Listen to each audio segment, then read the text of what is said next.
Okey. Okey. Assalamualaikum dan selamat petang. Yang saya hormati Cikgu Khairul Syam dan yang saya sayangi rakan-rakan sekalian. Okey, terlebih dahulu saya memperkenalkan nama saya Amir Aizat bin Muhammad Hassan Nizam. Sekejap, bising tu ni. Saya kena duduk jauh rasa ni. Saya duduk bawah. Nampak saya duduk bawah je. Rekod sekali lagi lah. Okey, sekejap. Boleh tak? Boleh. Ni. Amir, dia tak boleh dekat sangat. Tak boleh dekat sangat. Itulah. Cikgu duduk kat sana. Kalau hang cakap, cikgu kena tutup mic. Mi, stop record Mi. Stop record balik. Ni nanti angkat je lah. Boleh lah nanti kat tu. Okey. Ni cakap kuat sikit, tak dengar. Okey, boleh kot? Boleh. Boleh lah cikgu? Boleh dengar? Dengar. Boleh. Okey, dah mula Okey, Assalamualaikum dan selamat petang. Yang saya hormati Cikgu Khairul Syam dan yang saya sayangi rakan-rakan sekalian. Okey, terlebih dahulu saya ingin memperkenalkan nama saya. Nama saya Amir Aizat bin Muhammad Hassan Nizam.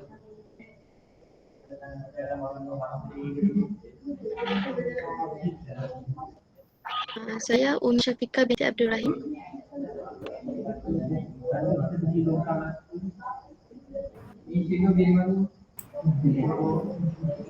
Assalamualaikum cikgu. Nama saya Nurabiatul binti Nur Hisham. Waalaikumsalam. Assalamualaikum semua. Nama saya Muhammad Azim bin Bairudin.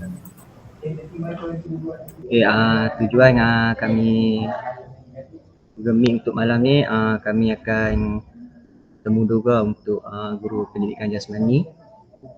Okey, boleh Cikgu Khairul Syam memperkenalkan diri? Okey, pertama sekali terima kasih kepada Amir dan rakan-rakan yang lain. Terima kasih kerana mengundang saya untuk ditemu ramah. Okey, dan saya sebagai bekas pelajar UPM dan sekarang bergelar sebagai seorang guru pendidikan jasmani, cuba untuk membantu sebaik mungkin kepada pelajar-pelajar UPM pada masa kini. Okey, nama saya Muhammad Khairul Syam bin Mat Yusof. Saya berasal daripada Kota Baru, Kelantan, berumur 30 tahun sekarang dan berkhidmat selama 5 tahun 4 bulan lebih kurang, dan saya tamat pengajian di UPM pada 2015 dan saya daripada PJ Jago.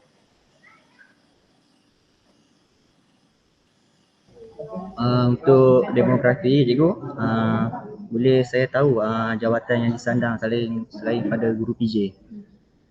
Selain daripada guru PJ, saya memegang jawatan sebagai jurulatih sepak takraw sepenuh masa di SMK Sri Titiwangsa ataupun Sekolah Sukan Negeri Kuala Lumpur yang terletak di Tasik, berdekatan dengan Tasik Titiwangsa di tengah-tengah bandar Kuala Lumpur. Selain daripada itu, saya juga memegang jawatan sebagai warden asrama, guru disiplin, penyelaras sukan di sekolah dan beberapa jawatan lain lagi lah.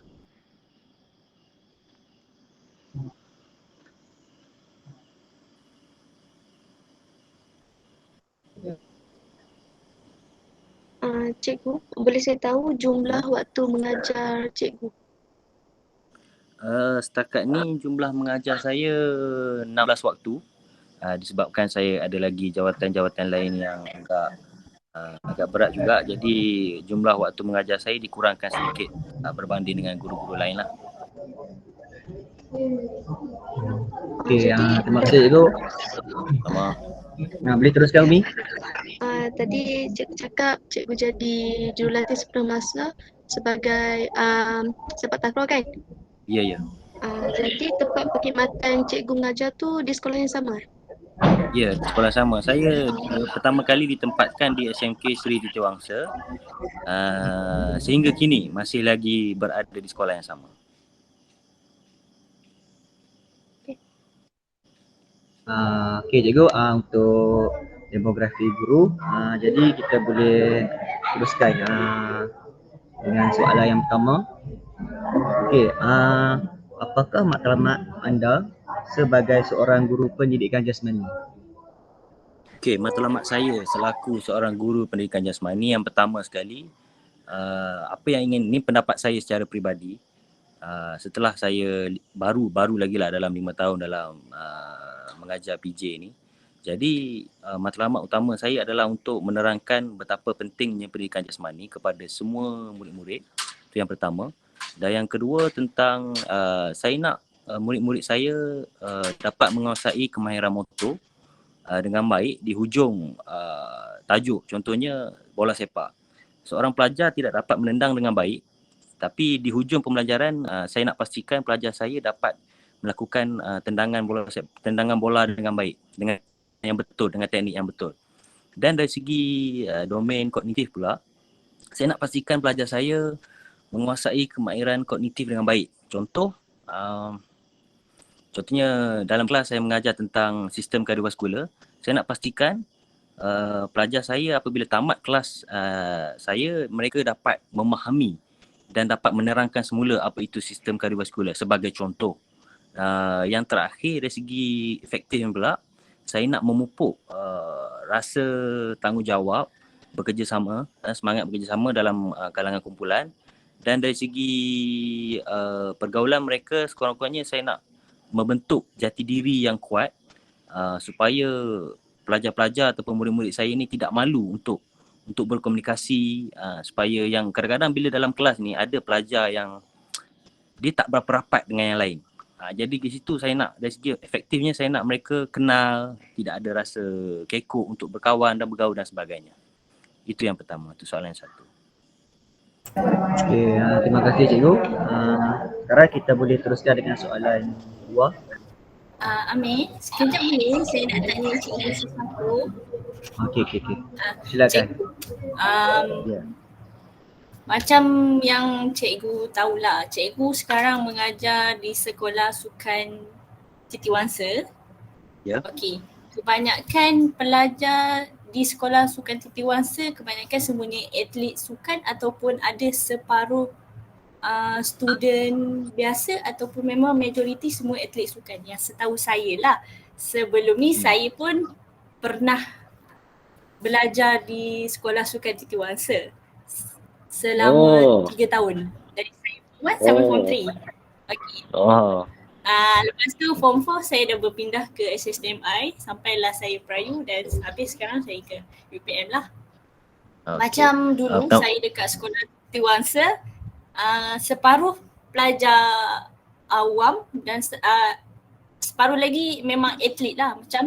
Macam mana kita nak bagikan benda tu sama? Maksudnya sebelum ni pelajar awam je, yang atlet je. Ada tak subjek PJ tu lagi sekarang? Sebab yang saya tahu sekarang majoriti semua dah atlet lah kan. Betul tak cikgu? Ya. Betul. Dulu apa yang maklumat yang saya dapat memang separuh pelajar awam dan separuh pelajar sukan, tapi sekarang ni memang dah fully pelajar sukan. Jadi kat situ tak ada masalah untuk mengajar pendidikan jasmani, sebab mereka kadang-kadang mereka ni dah budak sukan, dia memang kita kata senang untuk menguasai satu kemahiran. Tapi walaupun ada pelajar awam, bagi saya pendekatan pendidikan jasmani ataupun mengajar pendidikan jasmani mesti sama rata. Mesti sama rata dan mesti diajar pada semua pelajar. Tidak ada yang terkecuali. Walaupun mereka mahir, walaupun seorang pelajar tu memang atlet bola sepak, mewakili negeri sekalipun, tetapi bila tajuk bola sepak, budak tu mesti belajar. Okay, itu yang pertama. Dan untuk yang seterusnya tu memang sekarang ni memang sekolah sukan Seri Titi Wangsa memang 100% pelajar sukan setakat ni.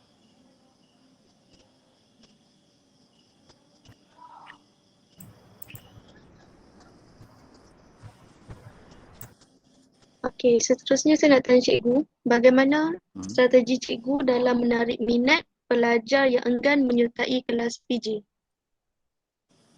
Okey, strategi saya selama saya berkhidmat, memang ada setengah pelajar yang macam kurang berminat dalam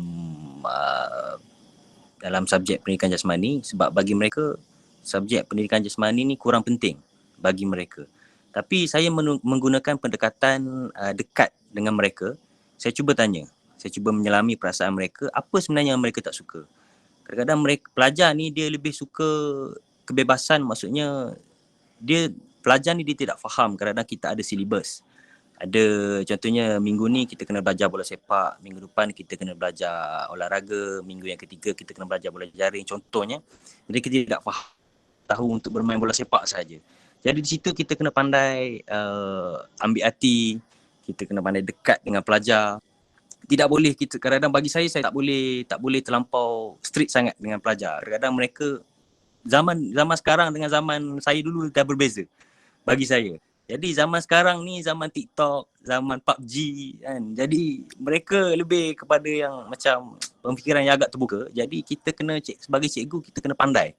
Kena pandai untuk ambil hati, pandai untuk kita kata reverse psycho. Kalau mereka tak nak main, kita cuba bagi dulu di peringkat awal, saya bagi dulu dia main contohnya main bola dan kemudian pelan-pelan saya cuba tarik minat mereka. Contoh 30 minit waktu mengajar. Jadi 10 minit pertama saya bagi dulu kebebasan kepada mereka. Minit terakhir mereka kena mengikut arahan saya dan mesti belajar. Kalau saya terus bertegas 30 minit tu macam autokratik saya gunakan, saya mesti ikut cakap saya 100%. Hari ni 20 pelajar yang datang, minggu depan mungkin tinggal 10 saja. Itulah realiti. Jadi kita kena pandai tackle pelajar. Okey, untuk next soalan. Bagaimana cara cikgu mengajar di dalam kelas yang mempunyai pelbagai bangsa? Okey, untuk bangsa, soalan tentang bangsa, bagi saya soalan bangsa dan kaum ni adalah isu yang sangat sensitif. Jadi bagi saya pernah saya mengajar ada pelajar yang berbilang kaum, ada pelajar India, ada pelajar Melayu, ada pelajar Cina. Jadi saya mengelakkan daripada bercakap tentang isu perkauman. Jika ada pelajar-pelajar saya yang cuba untuk kadang-kadang mereka bergurau tentang isu kaum, saya terus menegur. Saya menegur dan saya menasihati supaya tidak ada berlakunya isu perkauman yang tidak sihat. Dan dari segi teknik pengajaran, saya mengajar secara adil dan saksama kepada semua kaum tanpa mengira bangsa. Cikgu, sebelum tu boleh saya tanya untuk cabaran kan untuk mengajar antara kaum ni, bagi cikgu yang mana agak susah untuk kita mengajar? Maksud saya macam antara Melayu, Cina dengan India, yang mana paling suka? Itu sebenarnya soalan tu agak sensitif. Okay. Jadi maknanya bagi saya semua sama rata. Maksudnya kalau ada pelajar Melayu yang degil ke, pelajar Cina ke, pelajar India yang degil tu memang kita kena adil. Kita walaupun kita bangsa Melayu, kita tidak boleh untuk menganaktirikan bangsa lain. Sebab kita dalam keluarga Malaysia, kita kena adil dan saksama sebagai seorang pendidik. Okey cikgu. Okey, seterusnya cabaran yang dihadapi oleh cikgu semasa mengajar PJ ketika pandemik COVID-19 dan apakah pendekatan yang cikgu gunakan? Okey. Seperti yang semua tahu, kita sekarang ni berada di norma baru. Maksudnya kita perlukan penjarakan, kita perlu melakukan kita kata sesi pembelajaran dengan kaedah dalam talian ataupun gunakan Google Meet. Masalah yang sering saya hadapi, yang pertamanya adalah masalah rangkaian. Contohnya Google Meet kadang-kadang bila saya gunakan bahasa mudah lah. Contohnya kadang-kadang line kita kuat, kadang-kadang line belajar tak berapa kuat. Kadang apa info-info ataupun maklumat dan ilmu-ilmu yang saya cuba sampaikan, kadang-kadang mereka tak sampai. Itu yang pertama. Yang kedua, minat pelajar. Bila kat sekolah pun kadang-kadang pelajar ni kurang minat. Bila berada di rumah, mereka ialah dengar kat rumah kan, dengan handphone, dengan pengawalan yang mungkin kurang berkesan di rumah.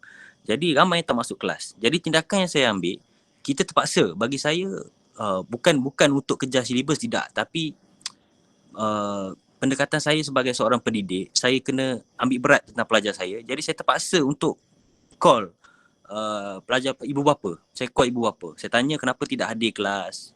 Dan saya kena, ibu bapa alhamdulillah lah, ibu bapa di sekolah Sri Titi Wangsa memahami tugas guru dan mereka tidak condemn guru. Mereka memang faham yang kadang-kadang anak mereka susah untuk bangun pagi. Jadi benda tu ibu bapa yang bila kat rumah ni ibu bapa terpaksa mengambil tanggungjawab tu untuk memastikan anak mereka untuk hadir kelas. Jadi untuk next kelas tu bila ada yang tak datang tu, untuk next kelas tu memang akan hadirlah pelajar tersebut. Setakat tu itu yang masalah yang saya hadapi. Dan yang terakhir sekali, mereka kalau contohnya dalam mata pelajaran PJ, mereka tidak dapat melakukan kemahiran yang sebenar. Contoh tajuk hoki, sukan hoki, menahan dan menolak bola contohnya. Jadi kat rumah tak ada padang hoki, tak ada turf, tak ada kayu hoki, tak ada bola hoki. Jadi kemahiran tu mereka tak dapat. Saya terpaksa menggunakan kaedah, kita sebagai guru kadang kita kena sesuaikan dengan keadaan. Bila keadaan yang macam ni, kaedah yang macam mana yang sesuai kita gunakan untuk belajar? Kita menggunakan video, menayangkan video kepada mereka tentang kemahiran-kemahiran yang sepatutnya diajar pada hari itu, dan PowerPoint, dan lebih kurang macam tu lah, video dan PowerPoint lah.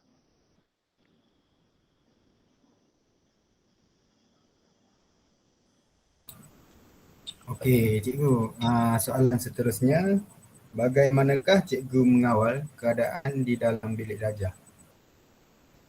Okey, mengawal keadaan dalam bilik darjah ni, saya di peringkat awal masa saya mengajar ni, kadang-kadang pelajar dia tak kenal. Ni saya ceritakan realiti. Saya bila bertemu ramah, bila tanya tentang pengalaman, saya cerita tentang realiti yang saya hadapi. Kadang-kadang bila pelajar dia tak kenal kita, dia mungkin dia rasa macam kita ni tak tegas. Di situ kalau saya punya prinsip, ketegasan tu penting. Bukan garang, ketegasan. Jadi pelajar-pelajar saya sudah tahu. Maksudnya cara saya bila saya tegas, maksudnya ada masa kita boleh bergurau, ada masa kita kena serius belajar. Jadi dalam contohnya 1 jam belajar tu, kalau 1 jam belajar, saya tidak akan mengajar straight 60 minit tu, saya takkan. Dalam 10 minit pertama, saya akan bertanya khabar, saya akan tanya tentang keadaan kesihatan apa semua. Kalau mana okey, saya kena pastikan betul-betul pelajar ready untuk belajar, baru saya akan mula mengajar. Jika pelajar tidak ready, kadang-kadang bila kita tengah menyampaikan maklumat kat depan, dia tengah bercakap kat belakang. Maklumat tak akan sampai. Saya akan pastikan pelajar betul-betul diam dan mendengar arahan saya, baru saya akan memulakan kelas. Dan pelajar pun tahu, pelajar mesti berada lebih awal daripada saya dalam kelas. Ketegasan itu penting. Dan jika ada pelajar yang bising, mereka tahu saya punya style dan cara. Maksudnya saya cakap sekali, mereka dah tahu. Okey, bila saya kata diam, pelajar diam, mendengarkan arahan saya. Dan kemudian bila di 10 minit terakhir untuk refleksi, saya akan bertukar pandangan dengan pelajar dan saya nak dengar luahan pelajar jika ada sesuatu yang nak disampaikan oleh pelajar. Okey, cikgu. Soalan seterusnya, apakah rancangan cikgu dalam usaha penambahbaikan cara pelaksanaan PJK di sekolah cikgu pada masa hadapan? Sekolah saya setakat ni kami kekurangan fasilitis. Jadi untuk mata pelajaran pendidikan jasmani, contohnya subjek PJ, kalau subjek PK, kita boleh mengajar dalam kelas. Tapi kalau PJ kita perlukan pelajar untuk melakukan kemahiran. Jadi bila tak ada kawasan yang berbumbung, agak sukar untuk kita melakukan PDPC. Jadi cadangan saya jika ada kita kata bajet daripada kerajaan, jika dibina satu kawasan yang berbumbung di SMK Sri Titi Wangsa, saya kata akan memudahkan untuk melaksanakan PDPC di sekolah saya.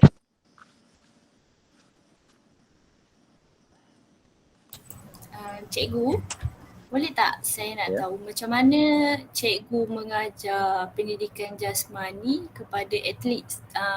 Kan pagi diorang training dan bila waktu cikgu menjalankan pendidikan jasmani tu, pelajar nak datang tak? Okey, macam saya cakap tadi, pelajar dah kenal saya punya cara. Jadi kadang-kadang saya tak boleh untuk terlampau strict dengan pelajar. Maksudnya mereka memang mereka tak nak datang kalau saya terlampau strict, dan kalau saya terlampau baik pun mereka tak akan datang juga. So saya kena tengah-tengah. Okey, jadi bila dia memang macam cakap tadi, dia kena tahu style saya. Bila kata waktu PJ dia kena datang, memang dia akan datang. Dan alhamdulillah lah setakat ni saya berjaya mendisiplinkan lah untuk kelas saya. Untuk kelas saya berjaya setakat ni untuk saya mendisiplinkan. Dan untuk pelajar sukan, mereka pagi mereka akan habis latihan dalam pukul, setakat ni musim COVID tak ada lah.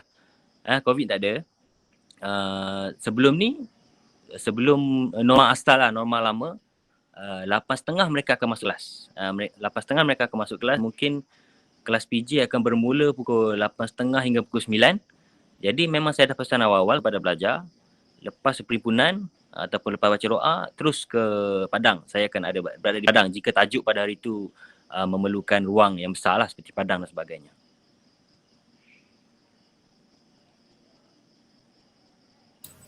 Okey cikgu, soalan seterusnya, apakah masalah yang dihadapi oleh cikgu ketika hendak memulakan pengajaran dalam talian, dan apakah langkah awal yang dibuat oleh cikgu ketika hendak memulakan PDP? Okey, macam yang soalan nombor berapa saya lupa tadi. Macam tadi juga masalah rangkaian. Dan kadang-kadang saya kena bersedia lebih awal. Kadang kalau kelas start pukul 9 pagi, 8.50 saya dah kena hantar link. Dan kadang-kadang saya remind kepada pelajar sehari sebelum. Contohnya sekarang ni teknologi dah maju sikit, ada WhatsApp group dengan pelajar dan sebagainya. Parent pun ada dalam tu. Saya akan remind parent. Walaupun parent kalau menyampah tu dan sebagainya, saya terpaksa remind untuk ilmu kepada anak-anak mereka. Jadi remind untuk esoknya kelas pukul 9 pagi. Dan waktu COVID-19 ni, waktu kelas tu dia akan agak fleksibel sedikit. Jadi tak macam dulu kan. Jadi saya akan remind untuk pukul 9 pagi tu 8.50 saya dah hantar link. So sebelum tu memang saya akan prepare RPH hari sebelum lah, saya akan buat RPH. Dan itulah persediaan saya. Saya akan bersedia lebih awal. Pelajar pun setakat ni tak ada masalah lah, dalam norma baru ni tak ada masalah. Cikgu, Ya. saya tahu dalam kelas untuk pelajar, berapa dia punya pelibatan, kehadiran. Maksud saya contoh dalam kelas tu ada dalam 30 orang. Jadi panjang norma baru ni berapa pelajar yang boleh join kelas? Okey, yang realitinya di sekolah saya dalam 20 pelajar. Contohnya dalam satu kelas ada 20 pelajar. Tak ramai sekolah saya. Kalau ada 20 pelajar, kadang-kadang average untuk kelas saya dah 15, 16. Kalau yang 3-4 orang lagi tu yang memang bukan kelas saya saja tak masuk. Memang kelas lain boleh tak masuk. Memang hilang daripada radar. Yang tu tak logik lah untuk kita nak ke rumah dan panggil dan sebagainya untuk keadaan sekarang kan. So bila saya dah remind kepada parent tu, kalau parent masih lagi berlaku benda yang sama, saya rasa itu di luar kawalan lah. Itu faktor luar kawal. Faktor dalam kawalan mungkin teknik mengajar. Mungkin budak tak nak masuk sebab cikgu mengajar tak bagus. Contoh, cikgu mengajar boring. Itu dah faktor dalaman. Maksudnya kita kena ubah cara kita mengajar.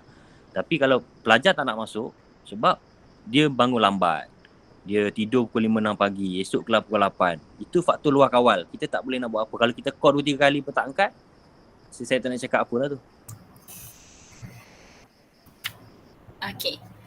Seterusnya soalannya, bagaimana cara berkesan dalam menjalankan PDPC, PJK agar pelajar semua hadir ke kelas dan faham isi kandungan yang diajar? Okey, untuk tu bagi saya, cara yang berkesan ni, masa saya cakap tadi juga, kita kena dekat dengan pelajar. Bila kita dekat dengan pelajar, secara tak langsung kita boleh menarik minat pelajar tu. Lepas tu, kita tak boleh mengajar terlampau Tegas. dalam bahasa mudahnya, tegas tu satu, kita macam ikut buku sangat tau. Kita straight je to the point. Kita tak ada, dia kadang-kadang faktor lawak ni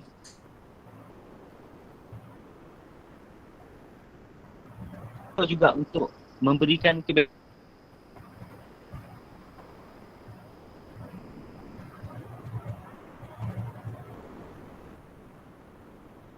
kebebasan kepada pelajar. Ada masa 1 jam toilet ke apa ke, kemudian kita kena pelbagaikan teknik. Okay, hari ni mungkin kita menulis di papan hitam. Esok mungkin kita buat group. Lusa mungkin kita buat presentation. Yang hari seterusnya mungkin kita turun ke lapangan. Kita kena pelbagaikan dan kita kena sesuaikan dengan situasi. Itu bagi saya.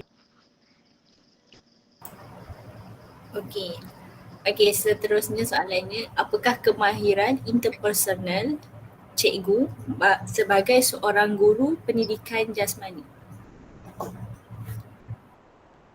Okey, bagi saya kemahiran interpersonal saya rasa saya yakin dengan pelajar untuk berkomunikasi dengan pelajar dan saya dekat dengan pelajar.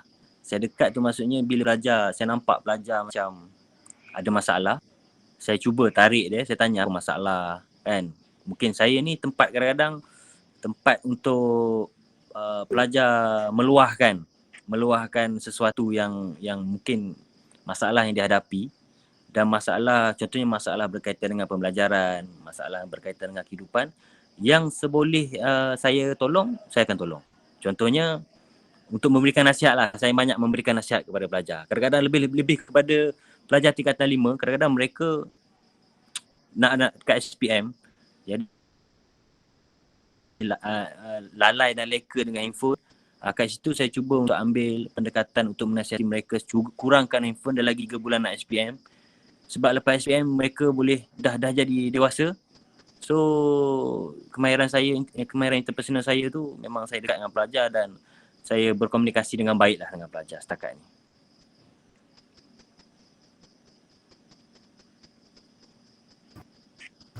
Okey. Ini adalah soalan terakhir, cikgu. Okey. Berikan pandangan tentang isu guru disaman oleh ibu bapa murid, bagaimana untuk mengelakkannya? Okey, isu tu memang agak viral lah sebelum ni kan. Jadi pandangan saya yang pertamanya, kita kena mewujudkan hubungan yang baik dengan ibu bapa. Macam saya cakap tadi lah, saya banyak WhatsApp parent kan. Jadi parent pun kena tahu, dan bila parent WhatsApp saya balik, dia kata, cubalah cikgu tengokkan anak saya ni. Jadi bila dia bagi lesen macam tu pun, itu bukan lesen untuk kita memukul anak mereka. Hanya memantau dan membantu boleh. Dan yang kedua, kita mesti bertindak mengikut garis panduan yang ditetapkan oleh KPM. Kita tidak boleh bertindak mengikut hawa nafsu. Walaupun pelajar tu kurang ajar dan sebagainya, kita mesti mengikut garis panduan. Kita tidak ada hak untuk memukul, melempang pelajar. Contohnya, jika saya ternampak pelajar yang sedang merokok dalam tandas, saya tidak ada hak untuk melempang pelajar.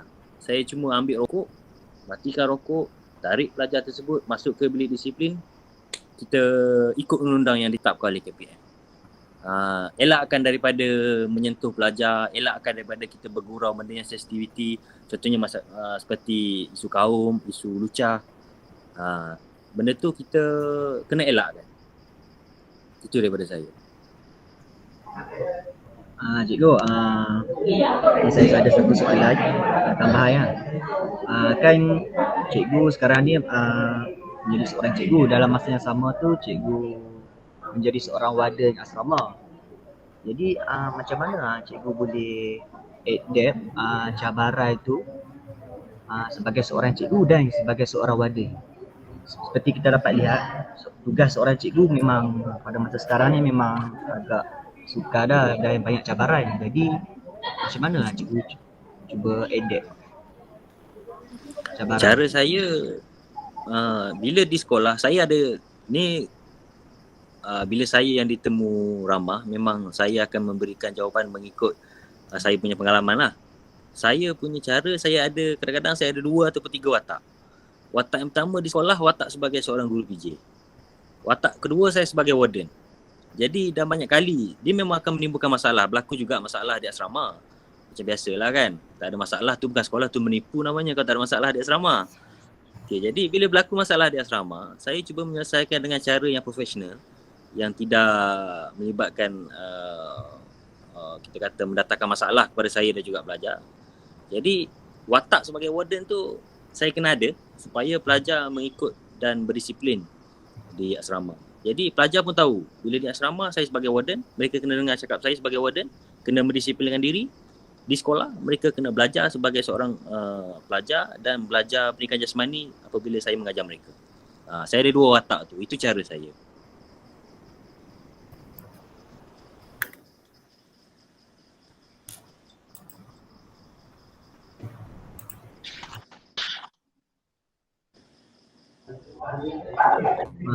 Yang lain ada pertanyaan lagi? Ustaz, saya tak ada. Azim? Toy? Saya tak ada. Okey, jadi kita dah berbual cikgu dengan 10 soalan serta demonstrasi guru. Jadi sebelum kita habiskan meeting, boleh cikgu Khairul Syam bagi sedikit kata-kata ataupun motivasi kepada kami berempat sebelum kami menjadi seorang cikgu di masa akan datang. Okey. Amir ni memang terkenal dengan sikap cong dia. Jadi tak apa. Saya akan cuba untuk membantu adik-adik UPM.